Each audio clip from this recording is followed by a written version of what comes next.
Hello, welcome back. I wanted to talk about AI today.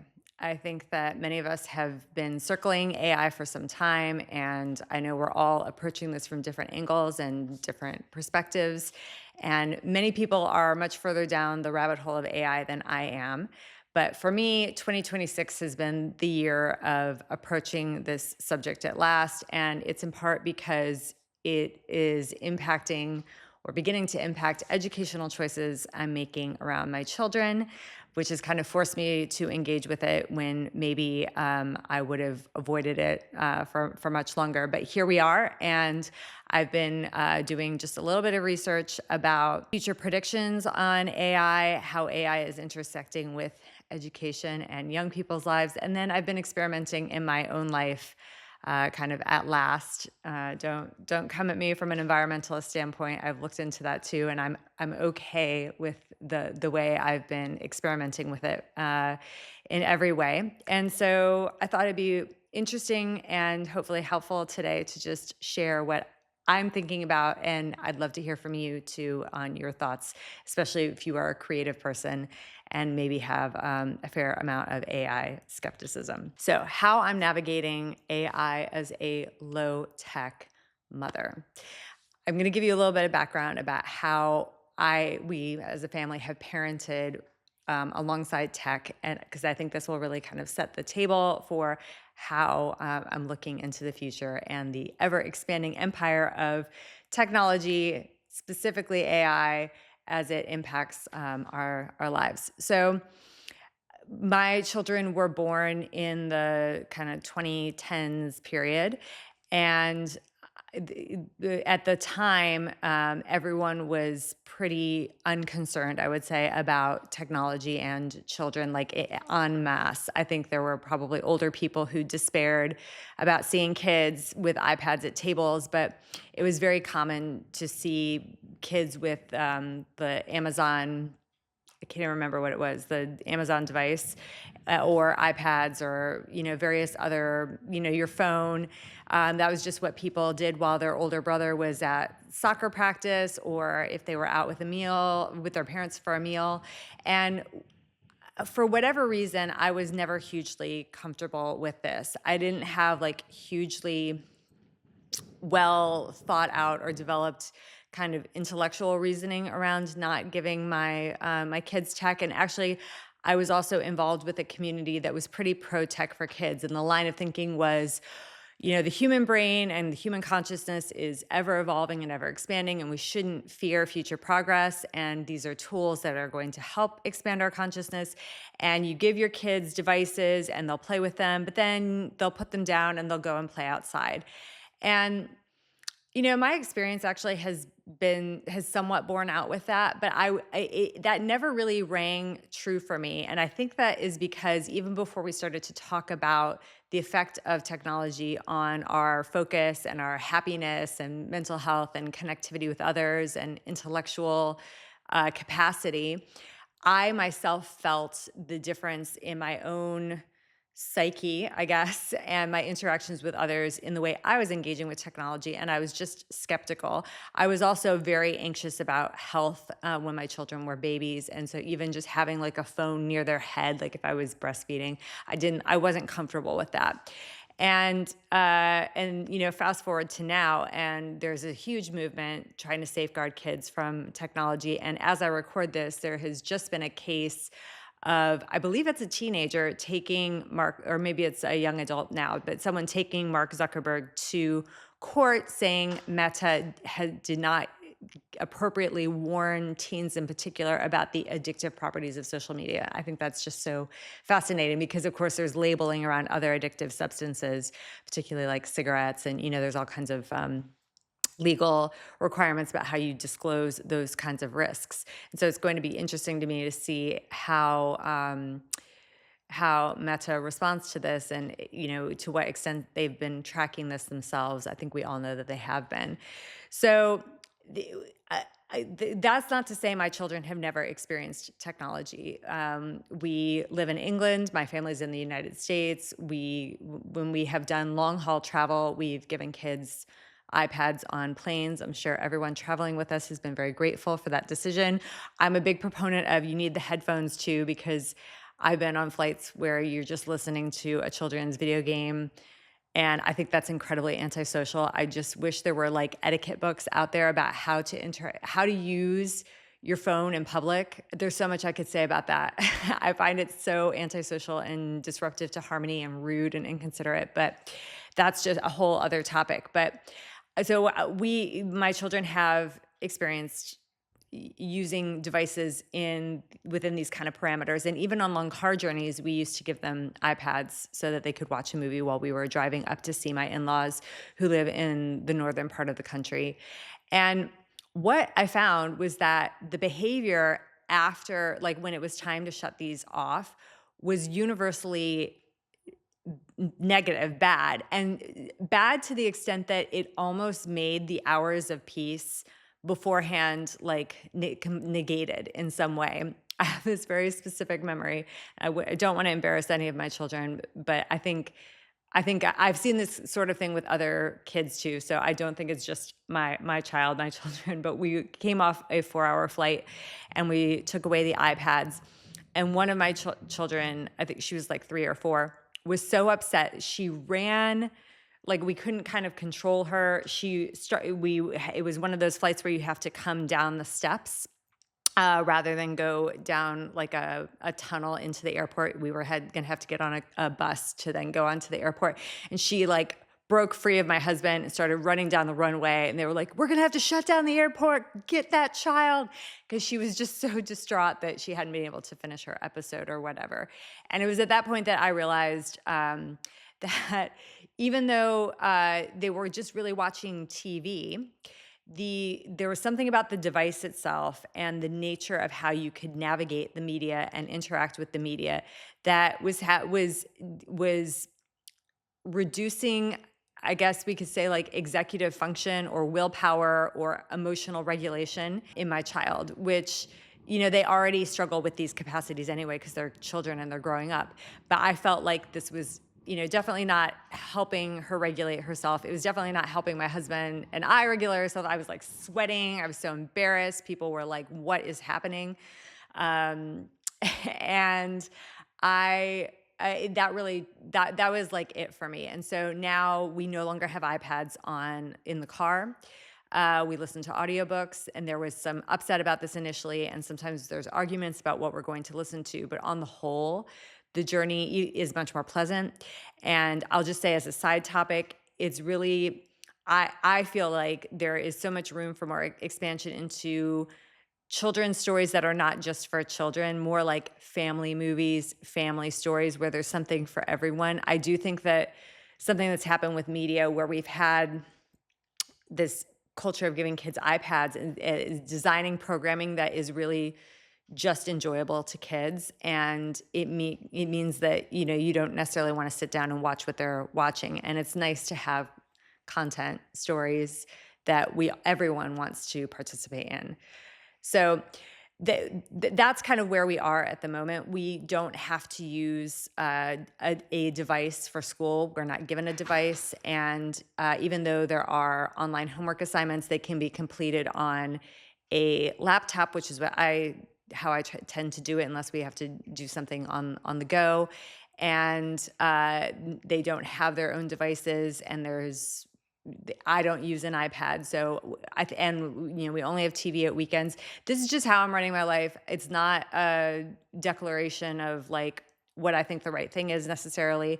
I think my life would probably be easier in a lot of ways if we just, used media a little bit more. But for me, I think that the crux of this conversation that I want to have about AI is concerns about addictive tendencies. For me, this has been the core issue I have with the way technology has developed, certainly over the last 10, 20 years, but maybe even beyond that.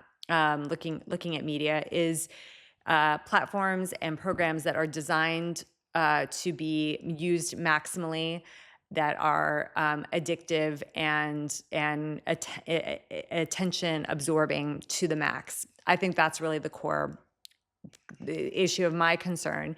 That's why I have been very guarded of my children around the media and devices so far, and it's really informing how I'm thinking about AI going forward with them. So now I want to bring this into the educational context, because I know that as technology and AI disrupts jobs and maybe human connection and all kinds of aspects of life, it's also, of course, absolutely impacting education. I do know that my son, who is 11, has classmates who have used AI for assignments. I think they've been transparent about that. It hasn't been for writing assignments per se um, that are, I'm not saying anyone in his class is using AI where they shouldn't be using AI, but I think there have been um, some occasions where it was deemed okay, and so it's crept into some things already. That said, I don't think it's a huge issue for my children yet. My children are a little bit younger. If they were, teens, and certainly in university, I'm sure I'd have a different story to relate. Uh, but it is, even if it's not in the day-to-day life of my kids and their peers in the educational setting, it's definitely impacting how myself and I know other people are thinking about education going forward. And here's a little more context on education in the UK at the moment. So in the last year, probably just over a year by now, the new government put value-added tax, said VAT, a 20% tax on private educational fees. So if you were not going into the state school and you were paying to go to a different school, you now were paying the government a tax on top of the school fees. And there have been all kinds of ramifications from this choice, as you might expect. There have been some school closures. The saddest one for me is Exeter Cathedral School, which has been educating children for 850 years and has now shut. I'm sure there's a whole bunch of reasons that went into that, but the financial picture was absolutely one of them. In the community where I live, there are several fee-paying schools, and one of them this year has shut half of its provisioning, and they're going to sell.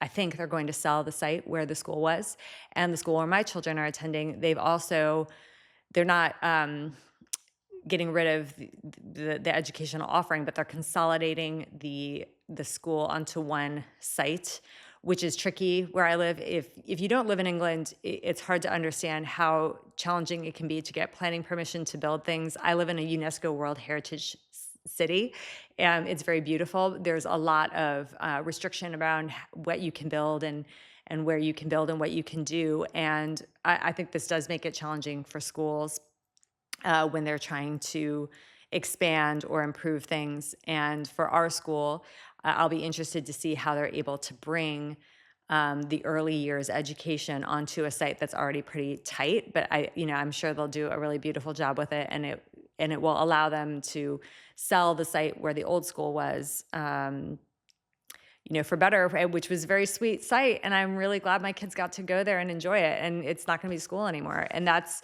I think, even though, I'm not on I'm not a school governor, I don't really know all the deep details of the decision-making process around that.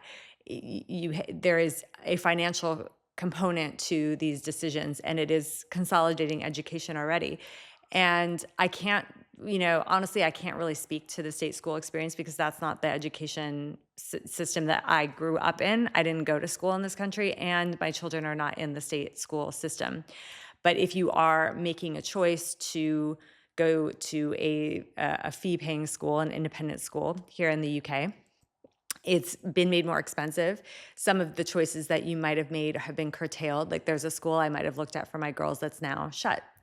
And so that's an added layer to what you're thinking about when you're thinking about school. And so if you're already maybe a little pushed to send your kid to an independent school, and now you're looking at how AI is going to maybe be impacting education or reducing the efficacy of education, or the relevance, maybe is a better way of putting it, of certain educational models, particularly if it's just teaching to a test, then you might be thinking, well, what is the point?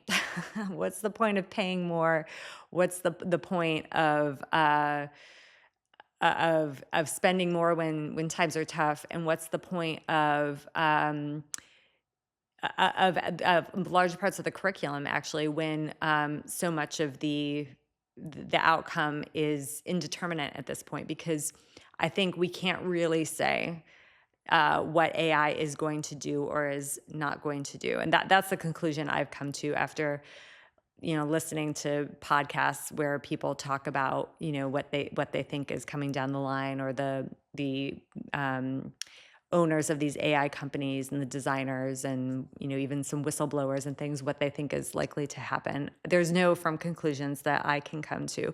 It's more, I think, an opportunity for people to really think about what the point of education is. And this, it remains true, I think, even if you don't have children, because hopefully you're an intellectually curious person. You want to continue to develop your own intellectual capabilities. You want to remain sharp and intelligent and discerning, and bright and interested in the world. And how are you going to educate yourself when you have this tool at your fingertips? And what is good from the way that you've taken in information in the past, and what is exciting about the future, and what do you want to pass on? These are all questions that we need to be asking ourselves, and maybe you're asking yourself this in a more pressing way if, like me, you have young children and you're thinking about education. So my oldest child is about to come into secondary school here in the UK. So it's a very natural point to maybe make a change, if you want to make a change, or go on a lot of school visits, which is something my husband and I have done. And I've had a chance to talk to people about how they're integrating AI, or how they're thinking about AI alongside education. I haven't heard any bright, sparky answers that I'm like, yes, that sounds like you've got it nailed.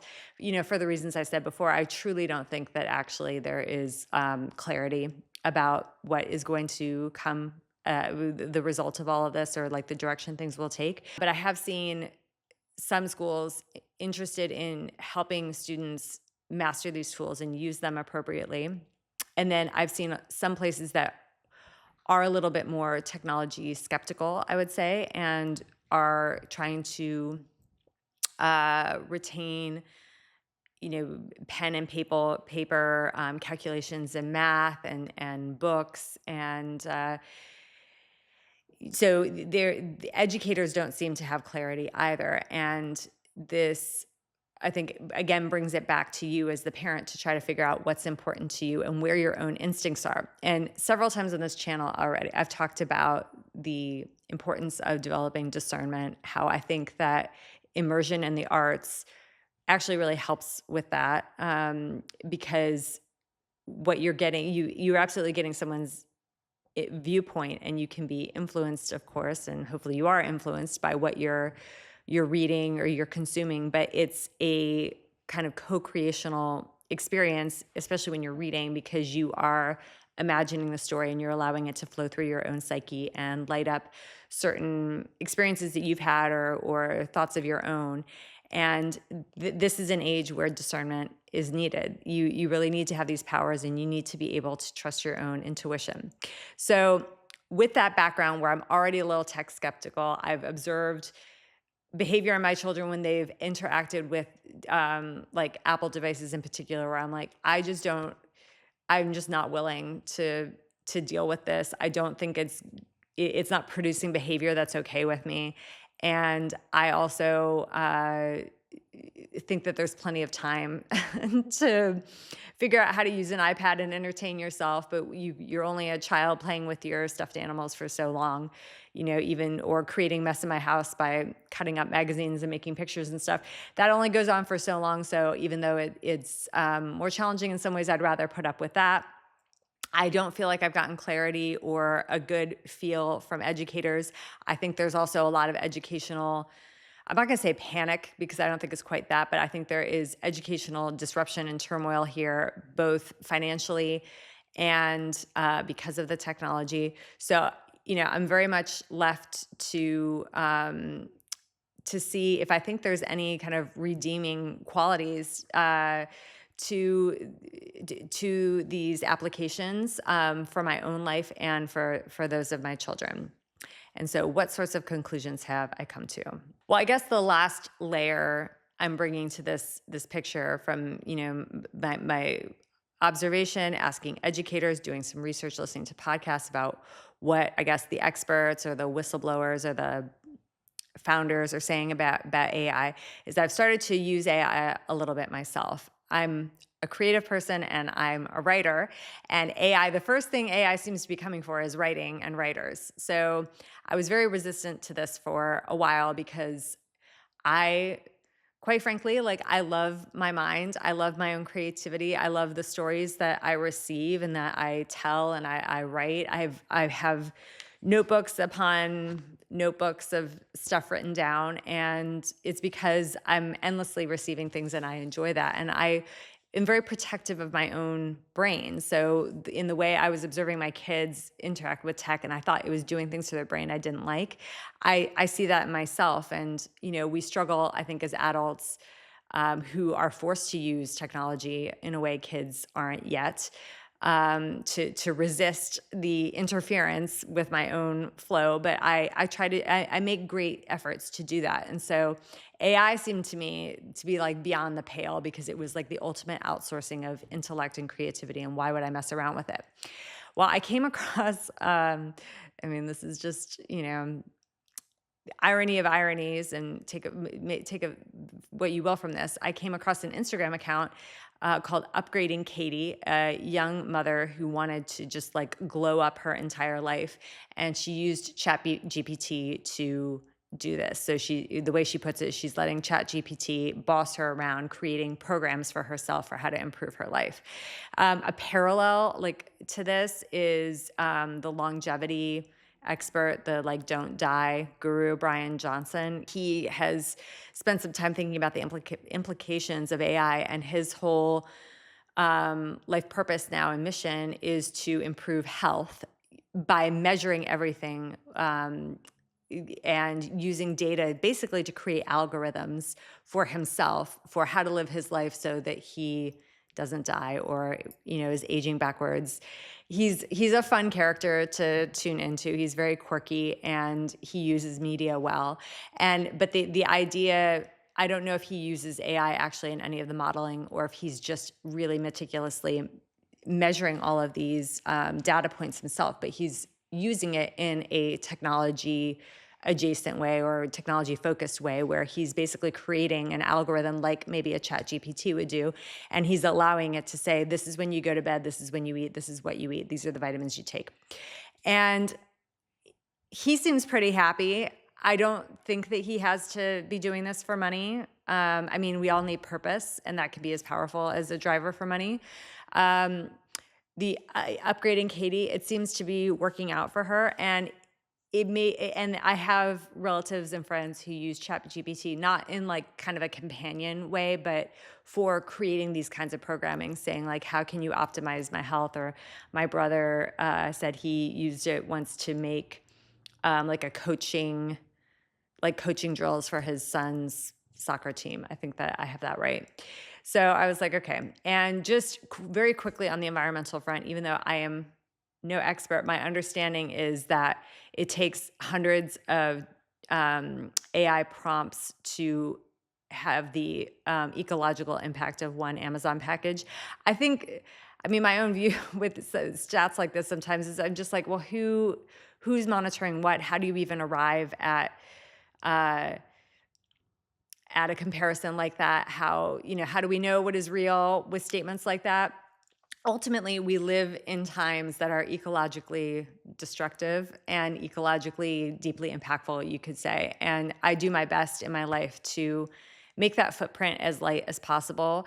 But I also exist in a world that has these systems in place, and I'm not like the one woman resistance show over here. I do what I can and I live my life, and that's how I'm approaching I'm approaching this. And I think it's important to have an educated, user-informed opinion of what the future may hold. That's the conclusion that I have come to. And I will also add that a lot of the AI skeptical content that I've consumed, much of which I agree with and I like, have really focused on cautioning how if you're outsourcing your decision making, your intuitive capabilities, maybe your intuition forming to technology, you are dulling those skills. You're making yourself stupider. You're making yourself less capable of making these sorts of decisions and ruling your own life. And my counterpoint to that, as a mother, and you can insert your own version of this into this argument, but for me, I'm a mother of three.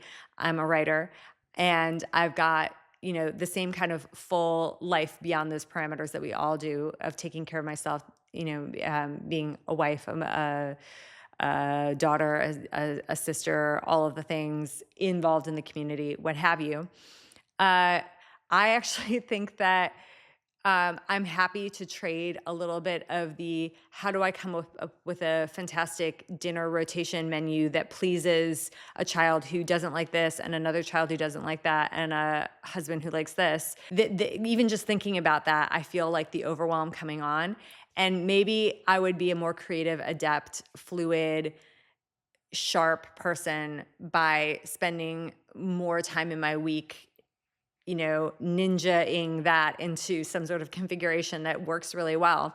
But I think trading that sort of thing to a technological agent is perhaps more liberating than it is detrimental. I don't know. I haven't reached final conclusions yet, but I'm just going to say that I think for a lot of women in particular, I'm not saying men don't have, the Kali arms, like many fingers and many pies type thing. But I do know that a lot of women do.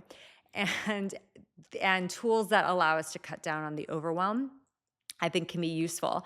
As I was exploring AI and how it might be shifting things around, I also recalled a conversation I had with a black cab driver in London, probably around, it was after Uber had come in, and he was telling me how there is still in London, I believe it's a guild, I believe that's the right classification for it, but an organization of black taxi drivers, and they were regulated and organized because historically they'd taken advantage of customers. I mean, this was very well known. And when I first moved to London, no credit card machines in cabs. They were cash only. I had a cabbie chuck me out of a taxi once because he didn't want, like, I got in and told him where I was going, and he was like, no, I'm not taking you there.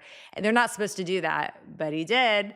And now with Uber, when Uber came in, all of those taxi drivers were, from a market standpoint, forced to take credit cards, behave a little bit better. I still prefer using them to Uber. I just always felt safer that way. I'm not saying I've never used an Uber, and I'm not saying the marketplace solves everything, by the way. But I could see a world where there's these fears that AI is going to take over everything.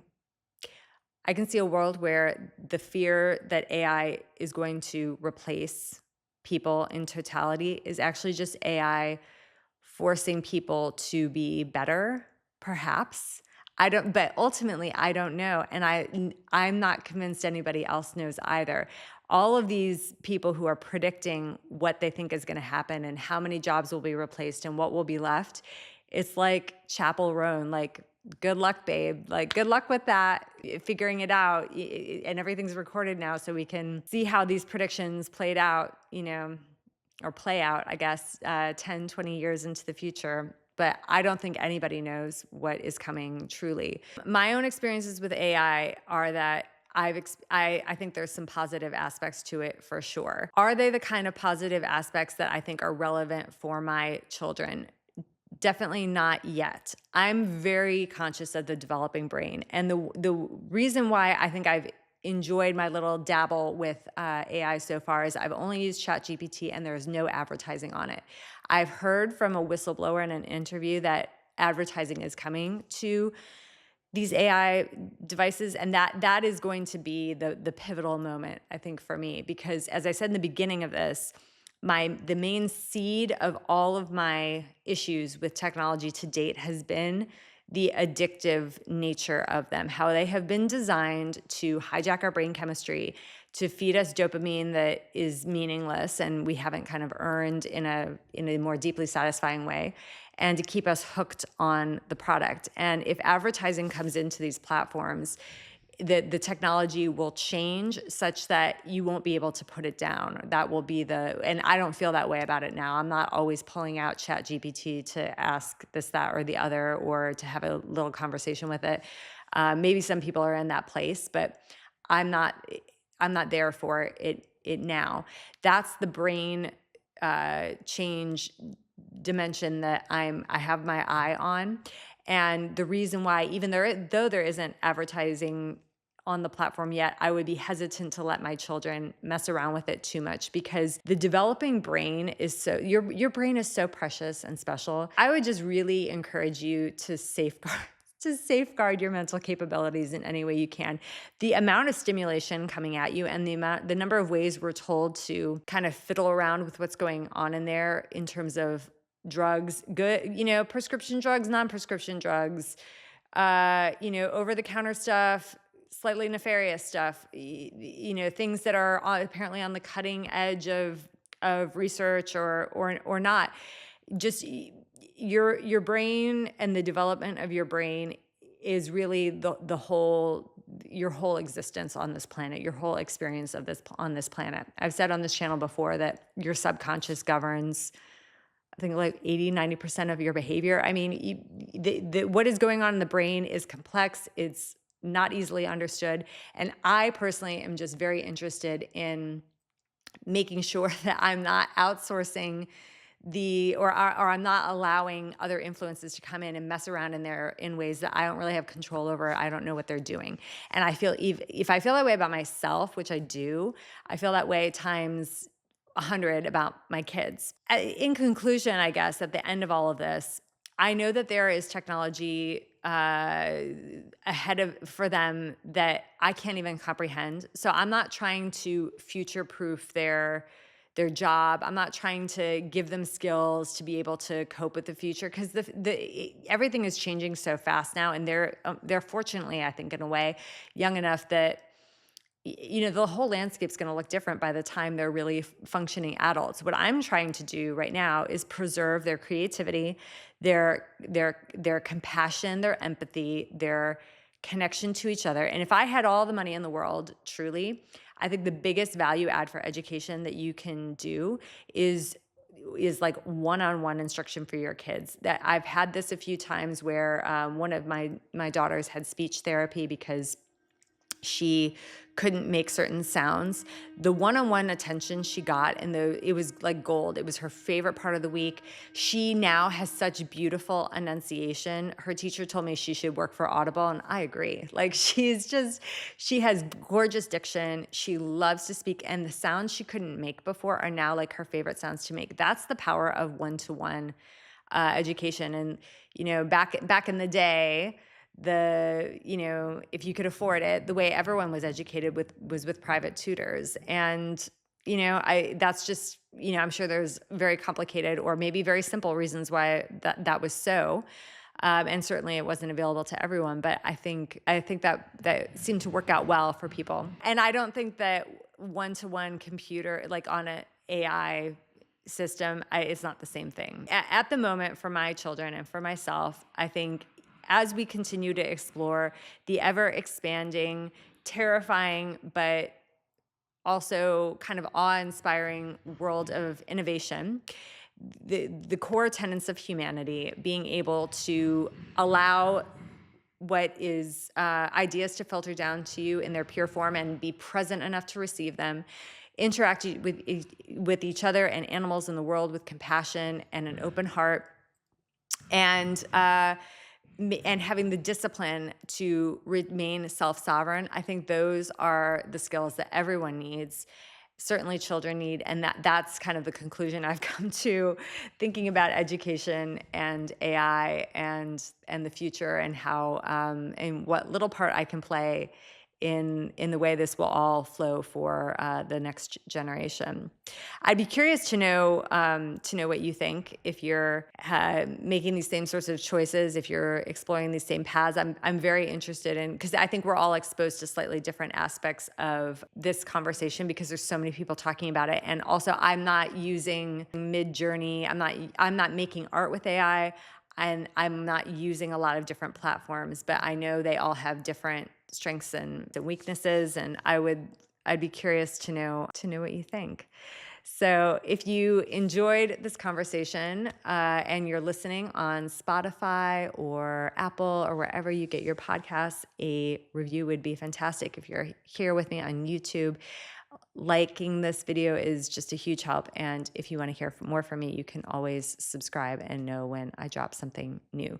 Thanks for spending time with me. You can find out more about me and my books and what else I'm up to in the description box and in my profile here. Nice to see you, and I will catch you again soon.